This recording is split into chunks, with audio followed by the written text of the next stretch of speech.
Praise the lord.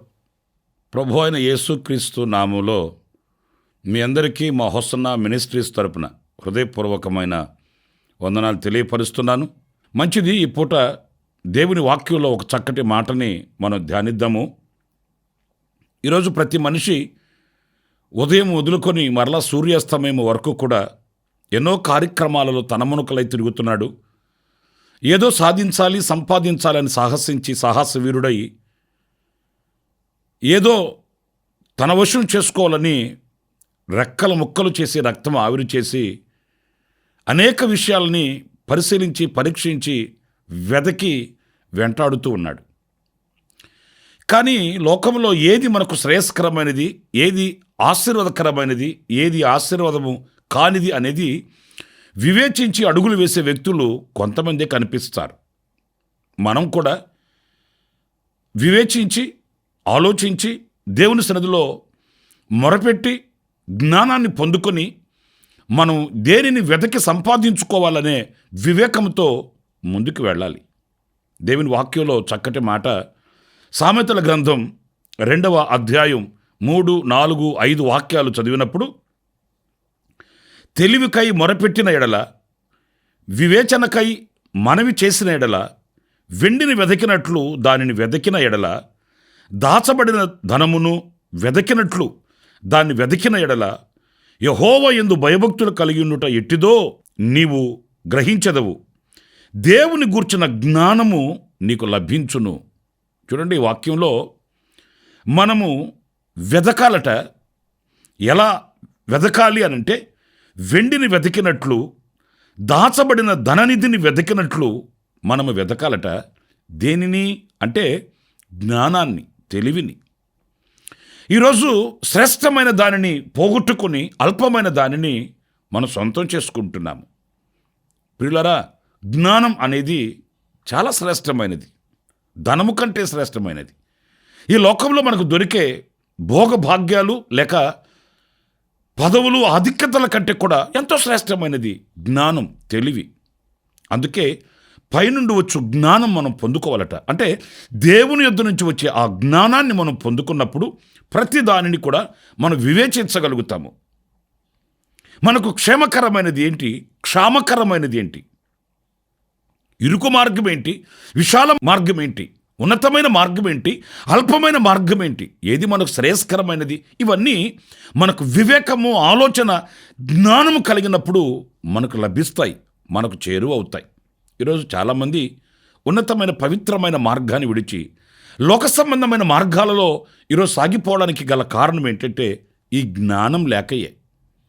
దైవ ఆశీర్వాదాలు పోగొట్టుకొని లోక సంబంధమైన క్షణికమైన వాటి కొరకు ఉర్రుతలోగడం కారణం ఏంటి అంటే ఈ జ్ఞానం లేకయే. అందుచేత కుటుంబాన్ని కట్టుకోవాలి అని అనుకున్నా, మన వ్యక్తిగత జీవితాన్ని సరిదిద్దుకోవాలి అని అనుకున్నా, దేవునితో ఒక అత్యున్నతమైన సహవాసం కలిగిన వారమై ఆయనతో మనం లీనమైపోవాలి లేక ఆయనతో సహజీవనం చేయాలి అని అనుకున్నా, వీటన్నింటికీ కారణం మనకు దైవ జ్ఞానం కావాలండి. అందుకే జ్ఞాని అని సొలొమోను ఆయన మరొకటే ఏం కోరుకోలేదు, కానీ దైవ జ్ఞానాన్ని కోరుకున్నాడు. ఆ దైవ జ్ఞానం చేత అతనికి ఘనత కలిగింది, కీర్తి కలిగింది, ప్రశంసలు కలిగాయి. రాజ్యాన్ని సుభిక్షతో సమాధానంగా ఆయన పరిపాలించుకోగలిగాడు. ఈరోజు ఆ దైవ జ్ఞానం కొరకై మనం మొరపెట్టుకోవాలి, ప్రార్థన చేయాలి, వెదకాలి. ఆ దైవ జ్ఞానాన్ని మనం సంపూర్తిగా పొందుకుని వారమే అయితే మన జీవితం విజయవంతమవుతుంది. ప్రతిదినం మనం ఆశీర్వాదాన్ని చూడగలుగుతామనే విషయాన్ని మనం గ్రహించాలి. ఇక రెండవ విషయం నేను మీకు జ్ఞాపకం చేస్తాను. అది పేతురు రాసిన మొదటి పత్రిక 3వ అధ్యాయం 11వ వాక్యాన్ని నేను చదువుతున్నానండి. అతడు కీడు నుండి తొలగి మేలు చేయవలెను, సమాధానమును వెదకి దానిని వెంటాడవలెను. చూడండి, సమాధానమును వెదకి దానిని వెంటాడాలట. ఈరోజు చేతి నిండా డబ్బు వస్తే, ఇంటి నిండా జనం ఉంటే, ఒంటి నిండా బంగారు ఉంటే, మనిషి అహంకారపు మత్తు, డబ్బు ఎత్తు కలిగి గర్వమనే గుర్రవెక్కి ప్రయాణం చేస్తున్నాడు. నాకేంటి, నాకు కొదువేంటి అనే అహంకారపు మత్తు మనిషిని ఊరేగిస్తుంటుంది. అంతేగాని నా హృదయం సమాధానం కలిగి, నేను అందరితో ఐక్యత కలిగి, ఈ సమాధానము నేను కలిగి బ్రతకాలన్న ఆశలు ఈరోజు మనిషికి అరుదైపోతున్నాయండి. మీరు జాగ్రత్తగా వినండి ప్రియా సహోదరులారా. ఈరోజు పరిస్థితులు ఎలాగ దిగజారిపోయినాయనంటే, రక్తాన్ని పంచుకొని పుట్టిన సహోదరుని నేను కూడా ప్రేమించలేని కఠోరమైన దినాలండి. పరాయి వాళ్ళని, బయట వాళ్ళని, ఇరుగు పొరుగును కాదు, ఒక్క ఇంట్లో ఉండి ఒక తల్లికి పుట్టిన అన్నదమ్ముల మధ్య కూడా ఈ రోజున అసమాధానపు ఛాయలు పొడచూపుతున్నాయి. ఏ ఒక్కరూ కూడా ఐక్యతను, సఖ్యతను కాపాడుకోవాలన్న ఆ ఆశని కలిగి ఉండట్లేదు. అహంకారపు అనుభవాలలో ముందుకి కొనసాగుతున్నారు. కానీ సమాధానం కలిగి బ్రతుకుటలో ఉన్న ఆనందం ఎలాంటిది, సమాధానం కలిగి బ్రతుకుటలో ఉన్న ఆ రమ్యకరమైన అనుభవాలు ఎలాంటివి అనేది ఈరోజు మర్చిపోతున్నారండి. అందుకే కీర్తనకారుడు చక్కటి మాట వ్రాశాడు. సహోదరులు ఐక్యత కలిగి నివసించుట ఎంత మేలు, అది ఎంత మనోహరము, అది అహరోను తల మీద పోయబడి గడ్డమ మీదగా కారి అంగీల అంచు వరకు దిగజారిన పరిమళ తైలంతో సమానం అన్నాడండి. నిజమే కదా. మనం ఒకరి ఎడల ఒకరు సమాధానాన్ని కలిగి ఉండడానికి ఈ సమాధానాన్ని మనం వెదకాలండి. ఈ సమాధానాన్ని మనం కాచుకోవాలండి. ప్రియులరా, ఒకవేళ ఒక మెట్టు మనం దిగినా పర్లేదు, కానీ సమాధానాన్ని మనం పోగొట్టుకోకూడదు. మనకు అబ్రహాము చరిత్ర మనకు దర్పణం పడుతుంది. అబ్రహాముని దేవుడు ఎంతగానో ఆశీర్వదించాడు, ఎంతగానో దీవించాడు. అంతగా దీవించబడిన అబ్రహాము ఏమన్నాడో తెలుసండి? ఈ సమాధానమును కాపాడుకునే విషయాలలో నాకు కలిగినది ఏదైనా నేను విడిచిపెట్టడానికి సిద్ధంగా ఉన్నాను అన్నాడండి. నువ్వు తూర్పుకు వెళుతావా, నేను పడమరకు వెళుతాను అంటే తూర్పున ఉన్నది అబ్రహాముకు అవసరం లేదంటే సమాధానము నాకు కావాలి. కానీ ఇదిగో ఈ తూర్పున ఉన్నది, ఉత్తరాన ఉన్నది, దక్షిణాన ఉన్నది నాకు కలిగిన ఆశీర్వాదము లేక ఐశ్వర్యం నాకు కావాలని ఆయన ఆశించలేదు, సమాధానము కావాలని కోరుకున్నాడు. అందుకే దేవుడు అబ్రహాముని అంతగా దీవించాడు. లోతుతో అబ్రహాం చెప్తాడు, నీవు తూర్పుకు వెళితే నేను పడమరకి వెళుతాను, నీవు పడమరకే వెళితే నేను తూర్పుకు వెళుతాను. అంటే తనకు కలిగినది దేనినైనా విడిచిపెట్టడానికి సిద్ధమయ్యాడు. కానీ సమాధానమును మాత్రం విడిచిపెట్టలేదండి. కాచుకున్నాడు, కాపాడుకున్నాడు. ఆ సమాధానమును వెదకి ఆయన పొందుకున్నాడు గనుక దేవునితో కూడా సమాధానంగా ఉండగలిగాడండి. నేను ఒక మాట చెప్తాను, మనతో పుట్టిన వానితో మనం సమాధానంగా లేకుండా, ఇరుగు పొరుగుతో సమాధానం లేకుండా, మనుషులతో మనకు సమాధానం లేకుండా దేవునితో ఎలా సమాధానం కలిగి ఉండగలుగుతామండి? దేవుని వాక్యం కూడా చెప్తుంది, నీవు అర్పణ అర్పించేటప్పుడు మొదట నీ అర్పణ అక్కడ పెట్టి నీ సహోదరునితో సమాధాన పడి వచ్చి ఆ తర్వాత అర్పణ చెల్లించమని దేవుని వాక్యం అంటుంది. కనుక మనం ఈ సమాధానమును వెతకి సంపాదించుకోవాలి. ఇప్పుడు లోకంలో మనం బ్రతికేది చాలా కొద్ది దినాలు. ఈ కొద్ది దినాలలో మరి కక్ష, ఈర్ష, ద్వేషం, పగ, కార్పణ్యం ఇవన్నీ అవసరం లేనివ్వండి. బ్రతికిన 4 దినాలు సమాధానం కలిగి, సంతోషం కలిగి, అందరితో ఆ యొక్క రమ్యకరమైన జీవితాన్ని పంచుకొని మనం దైవ రాజ్యానికి మనం పాత్రులము కావాలి. మరొక మాట కూడా నేను మీకు జ్ఞాపకం చేస్తాను. అదేంటంటే మత్తయి సువార్త 6వ అధ్యాయం 31, 32, 33 వాక్యాలని నేను చదువుతున్నానండి. కాబట్టి ఏమి తిందుమో, ఏమి త్రాగుదుమో, ఏమి ధరించుకుందుమో అని చింతింపకుడి. అన్యజనులు వీటన్నిటి విషయమై విచారింతురు. ఇవన్నీ మీకు కావాలనని మీ పరలోకపు తండ్రికి తెలియను. కాబట్టి మీరు ఆయన రాజ్యమును, నీతిని మొదట వెదకుడి, అప్పుడు అవన్నీ మీకు అనుగ్రహింపబడును. ప్రియుల చూడండి, ఇక్కడ మనం ఉదయం మొదలుకొని రాత్రి వరకు ఇదే ఆలోచన కలిగి ఉంటాం. ఈరోజు ఇవి, రేపేంటి, మర్నాడేంటి, తర్వాత ఏంటి, ఇవే ఆలోచనలు మనల్ని వేధిస్తుంటాయి.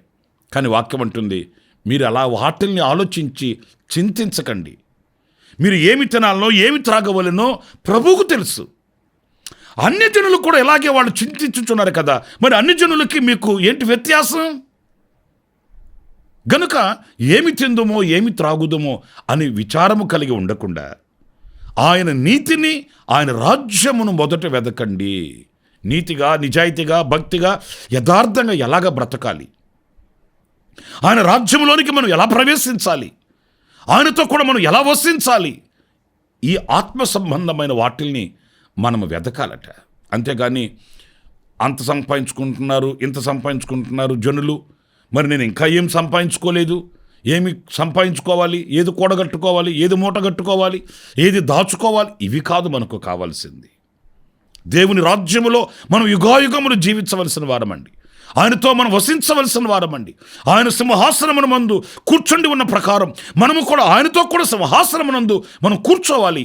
ఈ ఉన్నతమైన దర్శనం మనకు ఉండాలండి. అందుచేత ఆయన నీతిని, ఆయన రాజ్యమును మనం వెదకాలట.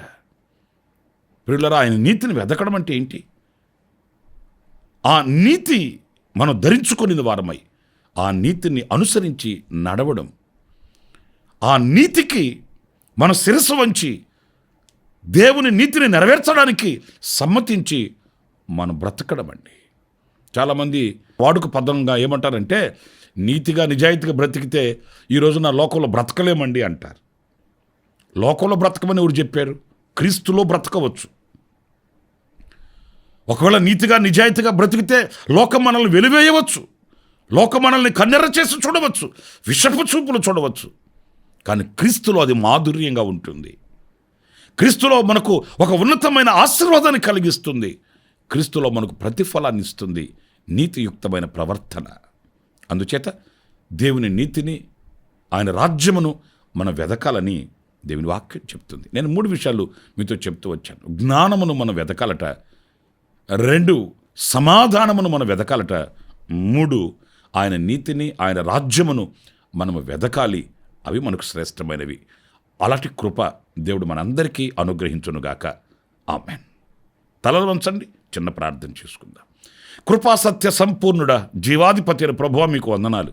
నైనా మేము ఈ లోకంలో ఏమి వెదకాలి, దేనిని మేము సంపాదించుకోవాలన్నది నీ లేఖన భాగాలలో నుంచి మాతో మాట్లాడుతూ వచ్చారు. అందుకు నీకు స్తోత్రాలు చెల్లిస్తూ, నాయన ఇలాంటి వివేకమైన మనస్సుని మీరు మాకు ప్రసాదించి, జ్ఞానమును, సమాధానమును, మీ రాజ్యమును, మీ నీతిని వెదకిన వారమై ప్రతిఫలాన్ని పొందుకోవడానికి మాకు ఒక్కొక్కరికి కృపను అనుగ్రహించమని, ఇదిగో ఈ రోజున ఎవరైతే ఈ మాటలు విని నీ సన్నిధిలో ప్రార్థన చేసుకుంటున్నారో వారందరి మీద మీ దృష్టి నిలిపి వారి కుటుంబాలను ఆశీర్వదించి దీవించమని, వారి హృదయ అభిలాషలు తీర్చమని యేసు నామములో ప్రార్థన చేసి వేడుకొనుచున్నాను తండ్రి. ఆమెన్. ఆమెన్. ప్రభు కృప సదాకాలం మీకు తోడై ఉండుగాక. ఆమెన్. ప్రతి దినము ఈ అనుదిన కృపాను సందేశాల కొరకు, ఇంకా మరిన్ని ఆత్మ సంబంధమైన సందేశాల కొరకు ఈ మా యూట్యూబ్ ఛానల్ ని సబ్స్క్రైబ్ చేసుకోండి. Pastor Ramesh, ministries.